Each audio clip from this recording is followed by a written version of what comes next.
buscar el ímpetu de que te guste la carrera, ¿no? Lo digo porque me ha pasado.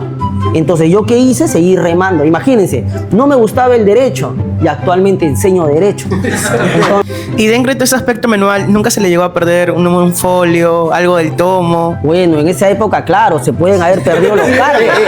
Lo que me conocen, lo que están viendo el video, en este caso, hay que ser realistas, como todos, ¿no? Nadie en este caso de repente está así al 100%, ¿no? Si bien es cierto, yo sí era de los alumnos, como les indiqué, no me gustaba el derecho. Hoy día nos encontramos con el doctor, Sergio Tolentino Gutiérrez, doctor abogado, docente y además empresario. así es. ¿Qué tal nos encontramos hoy día, doctor? ¿Con calor? ¿El tráfico? ¿Cómo está para venir? En este caso, felizmente, no ha habido tráfico, pero en primer lugar, muchas gracias por la invitación acá en Habla Practicante. Bueno, para poder iniciar con la presente entrevista, doctor Tolentino, creo que una pregunta base. ¿Por qué decidió estudiar Derecho? A ver, muy buena pregunta. Yo no decidí estudiar Derecho. Me exigieron estudiarlo. Voy a darle un poco de contexto. A ver, yo, si bien es cierto, terminé el colegio, año 2000, postulé para la Universidad San Marcos lo que yo quería estudiar, que era Ciencia de la Comunicación. No lo agarré y postulé a la Nacional Federico Villarreal. Pero claro, saliendo de la universidad, Ciencia de la Comunicación, yo pensando en la Villarreal que tenía el mismo nombre, no lo conseguí y busqué, creo que era Ciencias Sociales, pero era un tema de asistente social. Ya. Entonces, cuando era asistente social no es lo que yo quería, entonces ya no fui a dar el examen. Sin embargo, para no quedarme libre, mi papá ya me había matriculado, había comprado mi prospecto, ya me había matriculado para la carrera de Derecho, ¿no? ¿En qué universidad? En la Universidad Inca Garcilaso de la Vega. Ay, doctor. Y fue así que empecé a estudiar la carrera de Derecho. Obligado porque ya lo habían matriculado entonces. Así Yo es. creo que como varios, siendo tímido. Doctor, ¿cómo le fue en su etapa universitaria y cómo le fue también en los llamados viernes jurídicos que conocemos todos los que estudiamos Derecho? A ver, si bien es cierto, conforme lo estaba señalando, no era lo que yo quería estudiar. Entonces, los primeros ciclos, claro, iba por compromiso a la universidad, escuchaba las clases y el popular viernes jurídico, ¿no? Todos nos juntábamos los viernes para poder, en este caso, salir a divertirnos entre los propios alumnos, ¿no? Ya dentro de ello, las respectivas cervezas correspondientes. Un lugar que todo estudiante de la Inca Garcilaso de la Vega conozca. El Queirolo, en el centro de Lima, que era clásico, pues, ¿no? Ya, y el popular, ¿cómo se llama el huequito del UTP? No lo digas porque Un caso. hay gente que se ha perdido y no ha vuelto. Que... También he escuchado. ¿Cuál fue el mayor reto que enfrentó en esta etapa universitaria? El mayor reto para mí fue cuando mi padre, si bien es cierto, me pagaba mis estudios, falleció en un accidente de tránsito y no tenía quien pague los estudios. Empecé a practicar o trabajar, como se dice, y posterior a ello nació mi hija, ¿no? Yo tuve mi primera hija a los 21 años. Entonces, practicaba, trabajaba, porque no había una ley de practicante en esa época. Tenía a mi hija y solventaba propiamente mis estudios, pues, ¿no? Cuando iniciaron sus prácticas, ¿había un tema de remuneración económica o solo remuneración cognitiva, como algunos quieren llamarlo? A ver, si bien es cierto y justamente lo estaba señalando, ¿no? Entiendo que la ley es 2018. 2018 recién. Imagínense, yo en este caso, para esa época ya era abogado, entonces no era remunerativa las prácticas. Yo cuando empecé a practicar en un juzgado, yo mismo me solventaba mis pasajes. Entonces no me daban absolutamente nada, solamente era la experiencia que uno puede ganar. Es más, cuando yo practiqué en otro juzgado, les cuento, me dijeron, sí, acá te vamos a dar tu almuerzo. Ya, almuerzo aunque sea, ¿no? Es algo. ¿Cuál era el almuerzo? 2 cuates y una gaseosa. Bueno, está peor que a... Todos los a días, mesa- sí, a mesa- imagínense, comer cuates y gaseosa todos los días. Peor que mesa de elección. En esa elección, ¿no? En la elección. Entonces, ahí para ir continuando, ¿cuándo inició sus prácticas? ¿En qué ciclo se encontraba usted? A ver, mi práctica inicié en el año 2003 en el Juzgado de Paz Letrado del Callao, que está en Sáenz Peña con 2 de Mayo, no sé si se ubican. Ucha, en Callao yo no piso. Ya, la avenida Sáenz Peña, donde estaba la ex fábrica de Pilsen, creo, ahora es centro comercial, al frente están los jueces de Paz Letrado del Callao. Recuerdo mucho la fecha porque en esa época fue donde falleció Celia Cruz. ¿Han escuchado a Celia Cruz o no? Claro, sí. Ya. En este caso, justamente, recuerdo exactamente porque ya salía del juzgado, tomé mi combi que me iba toda la colonial hasta Universitaria y justamente era ese flash, ¿no? Que había fallecido. Por eso tengo en memoria más o menos la época. 2003. Más o menos estaba cursando cuarto, quinto ciclo aproximadamente. Cuarto, quinto ciclo. Y en la Garcilaso creo que son 6 años. Eran 6 años, Eran 6 ¿no? años. Así es, 12 ciclos. Ciclos. Y después de esas prácticas, ¿cuál fue la que le siguió? Bueno, después del juzgado de paz letrado del Callao, vine a practicar en el juzgado de paz letrado de Independencia. Claro está que las prácticas en ese tiempo no era como actualmente, te dan para que resuelvas el expediente, puedas proveer, hacer proyectos de resolución. No, allá las prácticas que eran, llegaban los cargos, pegarlo en el expediente, coser los expedientes, todo en este caso un tema manual, ¿no? Ya que actualmente ya todo está digitalizado a la fecha, ¿no? Y dentro de ese aspecto manual, ¿nunca se le llegó a perder un folio, algo del tomo? Bueno, en esa época, claro, se pueden haber perdido los cargos. ¿Y se enteraron? El tema, ¿cuál era? Buscar con toda la ruma de expedientes, ¿no? Entonces, imagínense, Claro. es todo un caso. ¿Y solo practicó en el sector público? No, después de los juzgados de paz letrados, también practiqué en la Procuraduría del Ministerio de Economía y Finanzas, ¿no? Ahí estuve 2 años como practicante, ya era con un contrato y ahí sí era remunerado. Si bien es cierto, no estaba la ley todavía vigente, pero el ministerio te daba esa facilidad, ¿no? Te pagaba en ese tiempo 600 soles. Ay, ay, ay. Imagínense, 600 soles más mi hija y que tenía que pagar también la universidad, ¿no?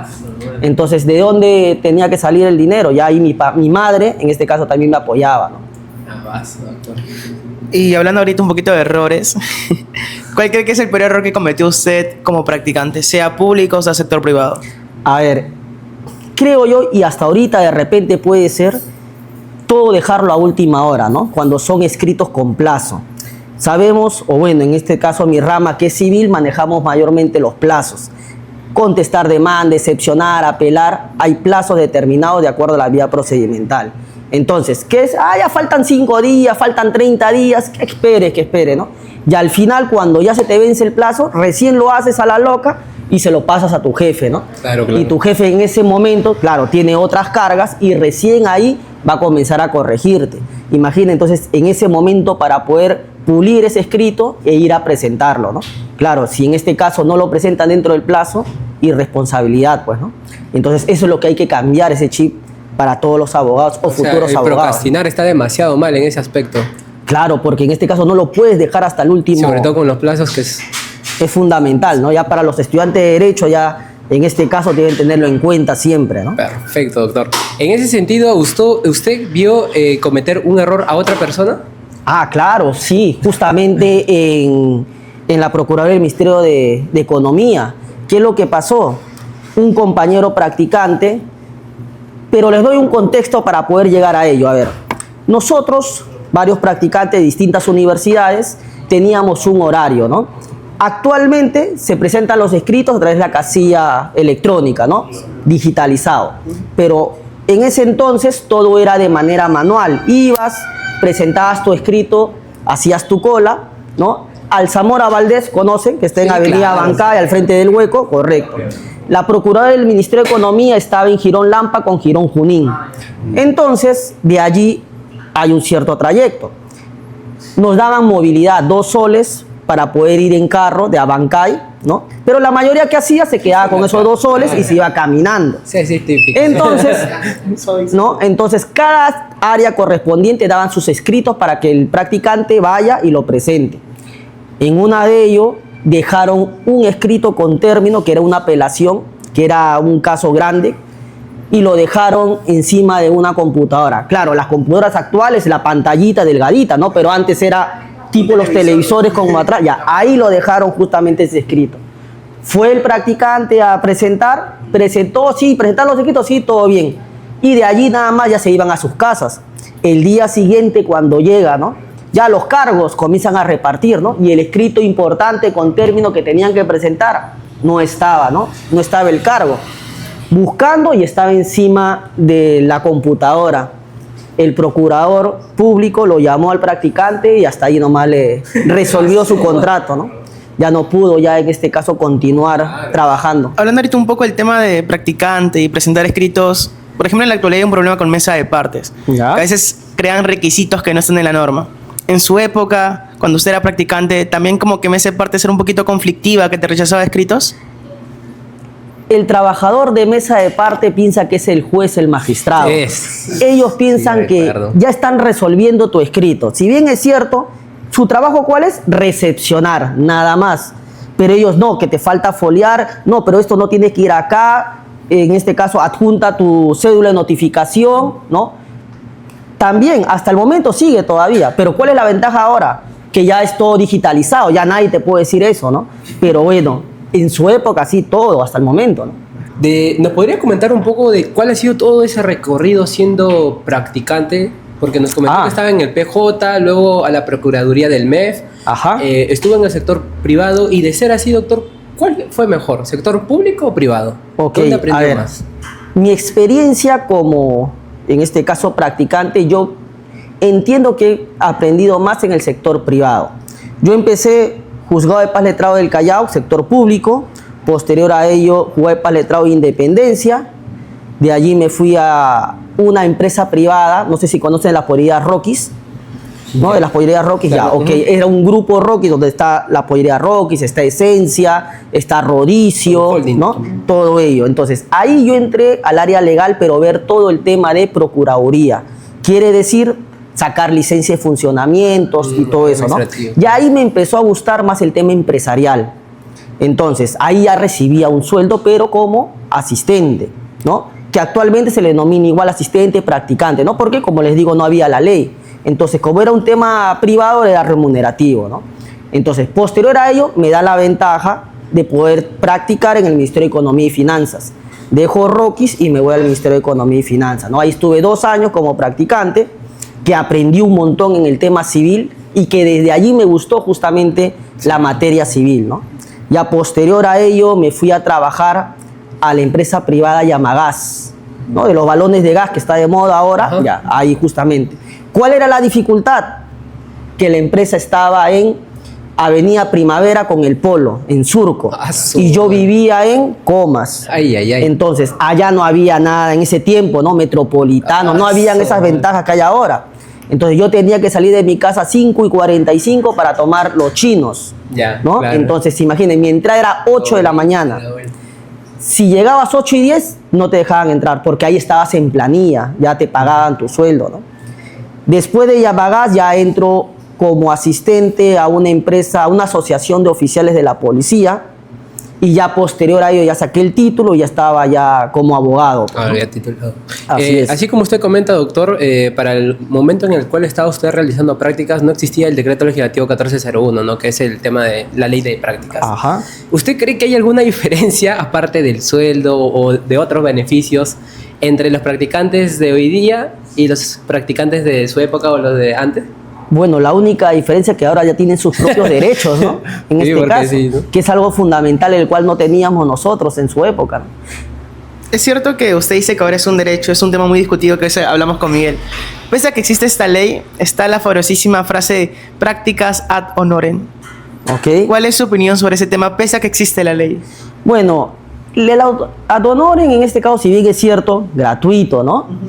Pero igual, si tú te vas a movilizar de A hacia B, hay un tema económico del pasaje. ¿Quién cubre el pasaje? No lo va a cubrir netamente el propio practicante, ¿no? Tendría que ser quien está a cargo. Entonces no vendría a ser directamente ad honorem, ¿no? Algo principal, creo yo. ¿Considera usted que es una parte importante realizar prácticas, toda vez que en el mundo laboral ya seguiría, ¿no? Sea con palo a cualquier tipo de profesional novato, por así decirlo? Yo considero que sí, y es muy importante. Algo que algunas de repente universidades, que en mi época no había un tema práctico, todo era netamente, como se dice, teórico, ¿no? Teórico, hasta la actualidad, pero por eso es que justamente a mis alumnos que han llevado conmigo, yo siempre combino todo el tema teórico con el tema práctico. Sí. ¿Para qué? Para que cuando estén en la cancha ya sepan más o menos y se puedan ir familiarizando, ¿no? Lamentablemente en mi época no era así. En mi época estudiabas tus 4 o 5 años y para poder sacar el bachiller o el título te pedían años de práctica. Y recién ahí empezabas a practicar. Entonces no es como en las sesiones, en las sesiones de las aulas, teoría y a la vez haces prácticas, ¿no? Actualmente sí, ¿no? Bueno, yo lo considero así en mis sesiones, en mis clases. Doctor Tolentino, ¿qué opinas sobre los abogados todistas? Para que la gente entienda el tema de esos carteles afuera de un estudio que dicen que ven derecho aeronáutico, administrativo, familia, penal, mercantil. En comas he visto, déjeme decirle, no sé por qué, pero he visto. ¿Qué opinas sobre los abogados todistas y qué tan importante cree usted que es en la actualidad el tema de especializarse? Ok, a ver, muy interesante. Si bien es cierto, todo abogado que sale es todista, ¿no? ¿Por qué? Porque has estudiado todas las materias dentro del pregrado, dentro de tus 5 años que es actualmente, ¿no? Pero para mí sí es importante que sea especialista. ¿Por qué? Por 3 simples razones. La primera, te va a generar un recurso económico hacia la persona, ¿no? ¿Por qué? Porque has pagado, te has especializado en algo. Segundo, te va a dar mayor ventaja hacia el cliente, porque el cliente va a decir, si sabe su materia, sí, entonces me va a poder llevar a cabo un buen proceso. Y tercero, vas a tener o vas a ganar mayor conocimiento de lo que hace en este caso enfrentado en el pregrado, ¿no? Entonces, para mí es fundamental que sí se especialice en todo, pues, ¿no? ¿Cómo nace ese interés por querer ser docente? ¿Fue un buen alumno en la universidad usted? Bueno, todo lo que me conoce, lo que están viendo el video, en este caso, hay que ser realistas, como todos, ¿no? Nadie en este caso de repente está así al 100%, ¿no? Si bien es cierto, yo sí era de los alumnos, como les indiqué, no me gustaba el derecho, pero con el tiempo y cuando falleció mi papá ya me tuvo que haber gustado, ¿no? Porque no voy a perder 3 años de repente de mi vida en una carrera que no me gustaba y lo dejaba, claro, y era dinero perdido, ¿no? Porque estaba en una universidad particular. Sin embargo, si bien es cierto, ya después de ello, sí, efectivamente ya pisé tierra, como se dice, ¿no? Ya tuve que efectivamente ir a clases, aprender, etcétera, etcétera. Eso no quiere decir que no he jalado ningún curso, también he jalado cursos, ¿no? Entonces, como cualquiera de repente. Por ello es que justamente siempre los motivo a que sigan estudiando, ¿no? Claro. Que no dejen la carrera, que es importante. Sí, y sobre todo por la inversión que se realiza, ¿no? Efectivamente. Entonces, ¿no? En vista de una especie de reflexión, digámoslo así, de todos esos momentos que vivió, ¿decidió ser docente? ¿O cuándo nace ese querer? A ver, nace en el año 2021, justamente después de pandemia, ¿no? Porque si bien es cierto, yo trabajaba en una empresa inmobiliaria, sí ganaba un buen sueldo, pero el trabajo era netamente in-house, ¿no? Lo remoto, como ahora se le denomina. Entonces tenía bastante tiempo libre y se me da la oportunidad justamente de enseñar, pues, ¿no? Claro, yo no tengo, o mejor dicho, un tema de educación para poder llegar al alumno, pero con el tiempo yo me he dado cuenta que sí, efectivamente me gusta enseñar para que el alumno pueda captar, pueda aprender. Pero ¿cómo yo quiero llegar al alumno? Es como si a mí me hubiese gustado que me enseñen, yo trato en este caso de hacer lo mismo para que el alumno pueda entenderlo, ¿no? Que es lo fundamental, porque hay muchos docentes de repente vienen, explican, ya si quieres lo entendiste o no lo entendiste. No, yo al contrario, porque yo igual les pregunto para ver si entendió. Si no entendió, yo vuelvo a repetir, si no, pregúntale a Torres. Así es. Y desde su perspectiva, doctor, ¿qué es lo más difícil de ser docente de Derecho? Ok, a ver, no por un tema académico. Para mí yo considero un tema importante y difícil que los alumnos no sepan aprovecharlo. Más aún en una universidad privada. Claro. ¿Por qué? Porque los padres o los propios alumnos, aunque no creo que los propios alumnos se paguen la universidad y no vayan, porque es... Más bien ahí valoran, ¿no? Correcto. Pero cuando tienes en este caso al padre que te está aportando, te está pagando, el alumno de repente no le interesa, no tiene en este caso el chip de poder aprender. Ya le da igual, ¿no? Jalo, no jalo, aprendo, no aprendo, igual voy a seguir estudiando porque tengo a alguien quien me pague. Entonces no ven el esfuerzo de repente del padre o la madre o algún familiar que le está pagando justamente la carrera, pues, ¿no? No saben aprovecharlo. Claro, doctor. Eso digamos lo que son para los malos alumnos. Y en caso de, en esta situación de que entiendo que también ha tenido buenos alumnos. Claro. Así es. ¿Usted considera que es, como Torres dice, ese es del otro bando? ¿Usted considera que es gratificante el ser docente? Para mí, a título personal, yo considero que sí, porque contribuyo con un granito de arena del alumno que no ha sabido nada, que se lleve algo del curso correspondiente, ¿no? Porque con eso, para mí, sí estoy contribuyendo hacia el alumno. Claro, doctor. ¿Considera que debe apoyarse a un alumno así vaya llorando, ofrecerle un pavo por Navidad, que al final... A ver. Al final está Torres dice por ahí. Si bien es cierto... No, este lo ha puesto Torres, más bien. Sí, la pregunta. Si bien es cierto, siempre va a haber, ¿no? Pero yo no lo tengo en cuenta, porque yo en este caso veo que si el alumno siempre ha asistido a clases, siempre ha estado con la predisposición de querer aprender, yo lo puedo apoyar por allí. Pero si no me viene a clases, viene solamente para los exámenes, sale jalado, ¿cómo pide que le pueda apoyar en este caso el docente, ¿no? Aunque por ahí he escuchado, doctor, no, yo estoy aquí en una universidad privada porque no me tiene que jalar. Y eso no es así. Bueno, tienen que quitarse ese chip de que si yo estoy en una privada, nadie me jala. No, eso estamos mal. Claro, sí, efectivamente. Doctor, aprovechando un poco También. su presencia en realidad, siempre he escuchado a varios docentes decir, en mi época, nosotros cuando éramos estudiantes sí leíamos, íbamos a la biblioteca, nos comíamos libros en la hora de almuerzo, Ajá. a diferencia de los estudiantes ahora. ¿Usted cree que los estudiantes ahora leen menos a comparación de los estudiantes de antes y tal vez puede esto es verse influido por el tema de tal vez la inteligencia artificial, el internet?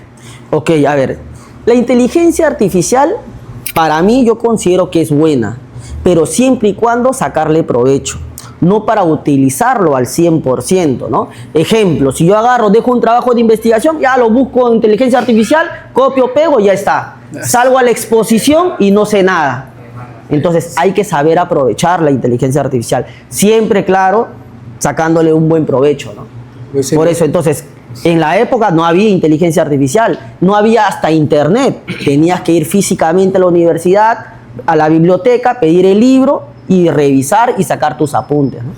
Ahora ya lo tienen casi todo fácil. Claro, ¿no? con un clic y escribiendo tampoco. Imagínense, Cualquier ya respuesta. tienes tu prompt y de ahí sacas nada más todo. Que el Torres... ya me mando.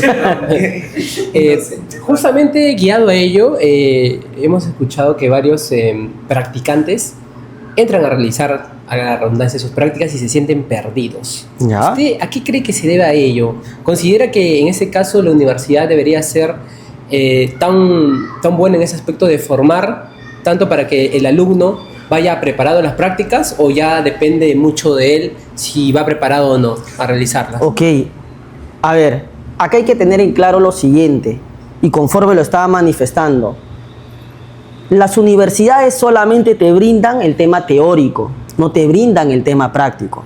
Por ejemplo, a título personal, cuando yo postulé al Ministerio de Economía y Finanzas, a la Procuraduría como practicante, muy aparte de la entrevista personal que tuvimos, lo primero que me dijeron es, siéntate en la computadora y llame un escrito de apersonamiento. Entonces, imagínese el alumno, solamente teoría, lo sientan. ¿Qué cosa es un escrito de apersonamiento? ¿Qué tengo que colocar? Va a estar perdido. Entonces, siempre va a depender propiamente del alumno, ¿no? No solamente lo que diga el docente, el alumno se tiene que quedar con ello, sino tiene que retroalimentarse. Ahora, consulta, pregunta. ¿Existe un curso exactamente que te enseñen a hacer escritos? ¿Y a partir de qué ciclo empieza ello? Doctor, yo justamente a eso quería también ir, ¿no? O sea, si bien es cierto, llevamos, creo yo, que en todas las mallas va a estar derecho procesal, sea civil o penal, ¿no? Pero muchas veces depende del docente si te enseña o no esa parte práctica, ¿no? Correcto. ¿Usted considera que sí o sí es una necesidad de que el docente explique qué es un escrito tal, por lo menos brindarnos el modelo? Claro, en este caso, muy aparte de que te brinde el concepto, tiene que ofrecerte y brindarte en este caso el modelo correspondiente. Ejemplo, ¿no? Vamos a ver el día de hoy los requisitos de la demanda, ¿no? 424, 425, el Código Procesal Civil. Ya, me sé el concepto. ¿Cómo lo hago en la práctica? Mínimo, por favor, vamos a hacer acá la redacción, ¿no? Aunque sea, si no tengo en el PPT, escribir, ¿no? Expediente, secretario, porque nadie nace en este caso sabiendo, pero efectivamente, ¿cómo lo plasmo esa teoría que yo en este caso he aprendido? Entonces, para mí sí es fundamental el tema de la práctica. Totalmente de acuerdo con usted, doctor. Doctor, desde su perspectiva como docente, ¿qué cree que diferencia a un buen alumno de un alumno promedio en la carrera de Derecho? Todo va a depender propiamente de la persona, porque si tiene el interés de querer aprender, no solamente se va a quedar con lo que diga el docente, sino que propiamente va a querer investigar, él mismo va a querer buscar, entonces va a tener ese bichito de ¿qué? De la investigación, ¿no? Más que nada. Doctor, y a pesar de que una persona puede tener ese querer, ¿no? Investigar, pero a veces usted sabe que hay términos en derecho que son demasiado fuertes para poder entender, ¿no? Y eso conlleva a que el alumno se frustre del si en realidad el derecho es para mí.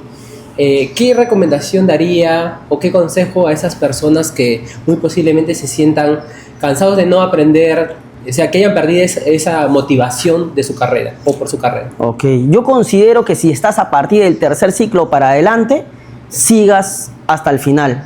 Porque primeros ciclos ya puedes de repente cambiarte porque son cursos generales, ¿no?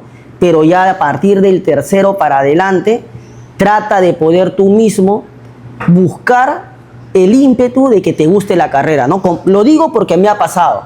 Entonces, ¿yo qué hice? Seguir remando. Imagínense, no me gustaba el derecho y actualmente enseño derecho. Entonces, ese fue un cambio total. correcto, ¿no? Y me gusta mi carrera, me gusta, me apasiona, ¿no?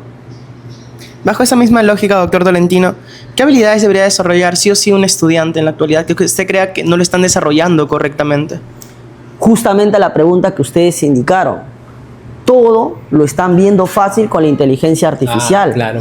Entonces, ¿qué hago? Escribo, coloco y ya está. Pero ¿qué es lo que no hago? No investigo, no leo sobre todo. Entonces, ¿para qué estamos en la carrera de Derecho? Acá quería hacer una ligera anotación, porque yo tengo un amigo que eso lo llaman los estudiantes BCP. Buscan, copian y pegan.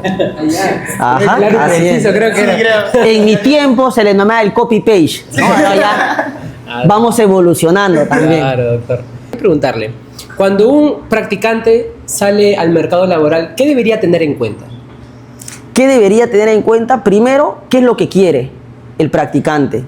Si bien es cierto, quiero aprender, Claro. pero ¿bajo qué?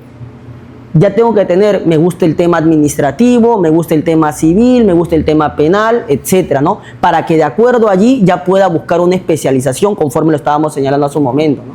Perfecto, doctor. Entonces, ya yendo un poco más para el tema de practicantes y cuando desean ingresar, nos comenta que usted tiene un estudio jurídico, ¿cierto? Ajá. Y hay un tema de que siempre en todas las entrevistas o en la mayoría de entrevistas nos hacen una pregunta clave, sea un estudio jurídico, sector privado, público, alguna entidad del Estado. Nos preguntan, ¿no? Entre varios postulantes, ¿por qué deberíamos elegirte a ti y no a los demás? ¿Qué le gustaría escuchar de un postulante sobre esa pregunta, doctor? Ok. Para mí, la honestidad, principalmente. Porque de acuerdo a ello, tú vas a sacar el perfil de la persona. Es como, por ejemplo, les explico, les pregunto, a mí, ¿cuál era la pregunta que me realizaban, en este caso, para poder postular? Y les hago la pregunta, a ver, me preguntaba, ¿no? ¿El fin justifica los medios? ¿Qué opinan ustedes como abogados? A ver. Así para que suene un poco dogmático. Así es. Desde una concepción jus positivista, sí. Desde una concepción jus naturalista, no. Yo considero que el fin no justifica los medios. ¿No? Entonces, imagínense ustedes ya siendo abogados, netamente, tienen un caso y se les puede dar la oportunidad, ¿el fin justifica los medios? Esa pregunta a veces nos hacían a nosotros para poder ingresar justamente a ello, ¿no? Si te das Ahora, sí. hay que dar la relativa porque efectivamente tiene razón, ¿no? Porque siempre vamos a estar en cualquier tipo de ambiente. ¿Y qué es lo que vamos a buscar? Siempre queremos nosotros sobresalir o ganar, ¿no? Un proceso. Claro, doctor. ¿Te has dado cuenta que de la nada nos preguntaron algo y nosotros éramos los que entrevistamos, ¿no? Entrevistadores entrevistados, amigo, no lo precisa. Voy a ser el nuevo entrevistador. No va a quitar la chamba. Doctor. ¿Qué chamba? No hay paga todavía. Auspiciadores, por favor. Doctor, ¿considera que las notas son importantes para que un alumno o un practicante sea elegido en un puesto? Yo considero directamente que no, porque la nota no hace el alumno, sino en este caso el propio alumno va a saber, claro, yo saqué un 12, pero mañana más tarde me sigo capacitando y la nota no me va a calificar a mí, ¿no? Entonces, para mí no sería yo. Pero eso no quiere decir que si yo, doctor, saco 11, porque en algunas universidades el 11 es jalado. Doctor, pero usted me dijo que no, que con el 11 yo puedo aprobar. Pero lamentablemente, de acuerdo al tema universitario, sí te califican con una nota, ¿no? Doctor, quisiera aprovechar acá un poquito su presencia en el tema de su opinión en relación a estos famosísimos estudios jurídicos que dicen solo quiero practicantes de ciertas universidades, de ciertos ciclos que habrán tenido 3 años de práctica, que pertenezcan a un taller y etc. de cosas más. Ajá. ¿Es discriminatorio o es diferenciativo? Para mí, yo lo considero a título personal discriminatorio, ¿no? ¿Por qué? Porque efectivamente te están especificando de qué tipo de universidad quieren nada más las personas que puedan trabajar ahí, ¿no? O practicar. Ahora, yo también tengo otro pensamiento, porque tú dices, no, las universidades grandes, de repente privadas, ¿no? Pero, ¿quién hace esas universidades? Propiamente el alumno. Claro. Entonces, si el alumno es relajado, no quiere estudiar, no va a clases y así quiere aprobar, cuando vayan en este caso a pedir un trabajo, claro, va a estar mal visto la universidad, ¿no? Entonces, propiamente ese alumno tendría que sobresalir para que la universidad pueda surgir, ¿no? Deja mal, tímido. Esos son unos vagos, ¿no? Claro. Doctor, entonces usted, ¿qué habilidades consideras que son las mejores que debería tener un estudiante para iniciarse en el mundo laboral?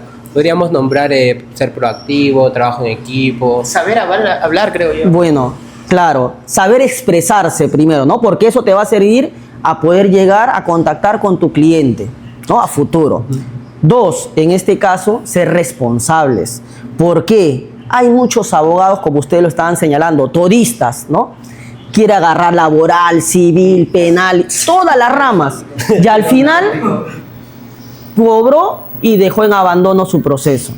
Entonces, ¿qué le causas? Una indefensión a tu patrocinado. Y eso no debería haber. Aparte también del tema de indefensión, como que daña la imagen del abogado, porque al menos en el estudio que estuve venían clientes y decían, es que yo ya no sé si confiar. Así es. Ya le he pagado cierta cantidad de dinero a tal abogado y no he hecho nada, y es más, estoy perdiendo mi terreno. Correcto. Y imagínate un especialista en tema de derechos reales que quiera cobrar sus honorarios y va a decir, no, que usted es muy caro, doctor. Mejor me voy con el otro doctor que me está cobrando menos de la mitad. Entonces, Totalmente de acuerdo. Y más cuando a veces creo que hay una mala costumbre que las personas no quieren valorar el tema de consulta, asesoría jurídica, por ejemplo. claro, lo que pasa es que anteriormente se manejaban las consultas gratuitas, pero ahora, claro, nos ha costado, tenemos un sacrificio, aunque sea, ya págame 50, 20 soles, ¿no? ¿Qué hacen los estudios grandes? Llega el cliente, te ponen el reloj, ¿no? Y va corriendo. Va corriendo, ya terminó, prum, para, 20 minutos, 30 minutos, ya, $10 el minuto, un ejemplo, ¿no? Entonces, así cobran los estudios grandes, ¿no? Entonces, imagínense, claro, vamos a nuestra realidad, netamente a las zonas que a veces las personas no tienen. Claro, normal, se le puede asesorar, pero hay algunos clientes también que quieren pasarse de vivo, ¿no? Consulto acá, ya tengo la idea, entonces me voy, yo mismo lo quiero hacer. Entonces, también quieren sacarle provecho o ventaja a nuestras asesorías, pues, ¿no? ¿Derecho civil o penal? Civil, Ay, ay, ay. ¿Teoría o práctica? práctica. ¿Un libro que nos pueda recomendar? Para mí, Derechos Reales de Gunther González Barrón. Uy, bravazo. Sobre la usucapio La prescripción. adquisitiva de dominio. Perfecto. ¿Un error común de los practicantes? No leer, 1, y 2, hacerlo todo rápido o a la loca. Ya para el culmino, doctor Tolentino, y era una pregunta que creo que lo dejamos pensando antes de iniciar el A video. ver. ¿Qué significa para usted ser abogado actualmente? Actualmente para mí, 1, sacrificio, porque en este caso me costó. 2, privilegio. Para mi familia, considero yo, porque fui el primer abogado dentro de la familia. Ahora, bueno, mi hija que está estudiando, espero que siga mis pasos, ¿no? Y como tercero y último punto, que gracias a la profesión estoy ayudando a los estudiantes que amen su carrera, que quieran su carrera y sobre todo que le saquen provecho a ello. Bravazo, doctor. Doctor, creo que sobre lo último que ha dicho, ¿usted considera que es necesario tener legado de, en ese caso, de otros más abogados, sean familiares, para sobresalir en el derecho o no? Yo considero que no, porque todo va a depender de la persona. No le podemos exigir. Claro, a mí me exigieron, me gustó, pero también eso no va a ser lo mismo siempre, ¿no? Entonces siempre hay que hacerlo escoger a la persona que de repente le guste y de acuerdo al tiempo verá si efectivamente le va a agradar o no. Así es. Vale, perfecto. Ya, doctor, ahora sí, para cerrar, ¿qué mensaje dejaría a todos los practicantes que nos están viendo? Directo a la cámara, por favor. A ver. ¿Qué mensaje les daría? Bueno, en forma general, no solamente a las instituciones privadas, ¿no? O lo que están en el ámbito privado. Para todos los estudiantes, sáquenle provecho al estudio. Que en este caso valoren el sacrificio que sus padres están realizando para que puedan estudiar. Quizás ese padre se privó de poder estudiar, pero te está dando la ventaja de que tú le saques provecho a él. No tiene de repente la capacidad económica, pero hace el esfuerzo para que tú vayas a las aulas y puedas estudiar. Sin embargo, hay muchos que van a hacer ¿qué cosa? Vida social. Si quiero entro o no entro, ya es un problema de cada alumno, pero aprovechen cuando tengan a sus padres vivos que les dé esa posibilidad, ¿no? Me ha pasado a mí, por eso le traslado justamente ello. Muchas gracias, doctor. Eso merece Un real aplauso. Muchas gracias. Así que ya sabes, Torres. Doctor, un breve, bueno, no breve, el que usted considere necesario, sobre todo con el último mensaje que nos ha dado, para que pueda presentar su estudio jurídico, sus empresas. Claro, porque es empresario. Bueno, doctor. así es. A ver, si bien es cierto, tengo un estudio jurídico, STG Legal Group, lo pueden ubicar en este caso en las redes sociales, Instagram STG-legal, Acá está. en el TikTok STG con propiedad, que son todos con fines educativos y asimismo laboral si desean llevar alguna rama del derecho, ¿no? No solamente estoy yo, sino, como estamos hablando, existen personas especializadas en cada materia. Asimismo, como tema de empresa, tengo yo una barbería que está ubicado en la Avenida del Maestro 444 Comas, Dance Barber Club, cuando quieran, están Acá invitados, por necesita- favor.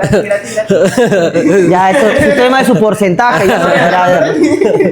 Y también tengo para todo el tema de damas, lo que se denomina ceriza, que eso ya lo maneja mi esposa, con referente al tema de accesorios para damas, ¿no? Eso es lo que hasta el momento tenemos. Esperemos que más adelante puedan haber más sucursales. Ahí con ayuda del de arriba, doctor, todo es posible. Siempre, así, Muchas gracias a Dios, doctor. ¿no? No, gracias a ustedes, Mayín, por la invitación. Ahora con una nueva temática vamos a aumentar el bonus track con breves preguntas. Así que Javier va a decir la primerita. Doctor, en un caso hipotético, José y María se casan. Luego José decide ir con una fiesta en yate con sus amigos a otro país. Y en... por favor. Sin nombres. Pero en esta fiesta y en este yate termina chapando con otra persona. ¿Ya? Dicha infidelidad, ¿contaría como un tema de daño moral? La infidelidad en este caso podría verse como una conducta deshonrosa y si existe como causal de divorcio tiene que generar una indemnización. Dentro de esa indemnización efectivamente entra el daño moral. Con razón. Ya sabe la respuesta de Alejandra, ¿no? Cualquier asesoría nos puede... Ya sabe, ya. Doctor, procediendo con la dilación de las preguntas, ¿por qué cree usted que relacionan mucho al abogado con el licor? Bueno, en este caso todos nos estamos formando como derecho. Cuando nos hemos formado como estudiante de derecho, el popular viernes jurídico, ¿no? Ya. Y en ese viernes jurídico, lunes jurídico, martes, ya como quieras llamarlo, siempre va a haber de por medio, en este caso, Domingo. sus temas o sus agüitas, como se dice, ¿no? Pero nunca siempre, ¿ah? Siempre dejando un día para que el cuerpo repose. Sí, es necesario. Pero ¿ayuda o no a estudiar? Claro, efectivamente. Es más, Claro. como bonus track, en mi época, cuando habían exposiciones y estaban nerviosos, su shot, ¡prac! ¿no? En este caso, para que pueda fluir en este caso la exposición La más lengua se tranquila. suelta ahí. Correcto. Así como en el podcast de ahora. Sí hay, acá. Mucha. ¿Fiel o fidelidad es sinónimo de abogado? Dependiendo, te diré. No, ¿sí o no? ¿Por qué la piensa? Porque fiel a qué? A tu carrera, fiel al amor. Ya, todo. En forma general, sí, yo considero que sí. Esa es. Ya. No, yo estoy seguro de las convicciones. Perfecto. Guarda, porque si no Javier va a empezar a hablar. Hoy día no